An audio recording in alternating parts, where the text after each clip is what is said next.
Cockroach जनता party अचानक कुठून आली आणि एका रात्रीत या पार्टीनं संपूर्ण देशात एवढा गदारोळ का माजवला?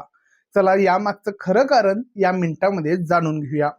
या सगळ्याची सुरुवात झाली 15 मे 2026 ला. एका केसच्या सुनावणी दरम्यान चीफ जस्टिस ऑफ इंडिया यांनी एक वादग्रस्त विधान केलं. त्यांनी चुकून किंवा संतापात बेरोजगार तरुणांची तुलना थेट काक्रोच आणि परजीवी या लोकांशी केली. जरी नंतर त्यांनी यावर स्पष्टीकरण दिलं असलं तरी इंटरनेटवर तरुणांचा राग अनावर झाला होता. तरुणांचा हाच राग पाहून अभिजित दिपके नावाच्या व्यक्तीनं एका रात्रीत या आंदोलनाला सटायर म्हणजे एक उपरोधिक राजकीय पक्षाचं रूप दिलं. नाव ठेवलं काक्रोच जनता पार्टी. पण गंमत बघा, याचा जाहीरनामा इतका कडक आहे की लोकांनी याला खूप सिरियसली घेतलं. यांच्या मागण्या काय आहेत? महिलांना 50% आरक्षण मिळावं, मीडियाला पूर्ण स्वातंत्र्य असावं आणि सर्वात महत्वाचं म्हणजे न्यायाधीशांना रिटायरमेंट नंतर कोणतीही राजकीय पद किंवा राज्यसभेची खासदारकी दिली जाऊ नये.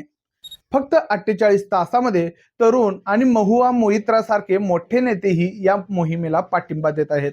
हे आंदोलन दाखवून देते की देशातील तरुण सध्या सिस्टीमवर किती भयंकर नाराज आहे. तुम्हाला काय वाटतं? न्यायाधीशांना रिटायरमेंट नंतर राजकीय पद मिळायला हवं का? कमेंट करून सांगा.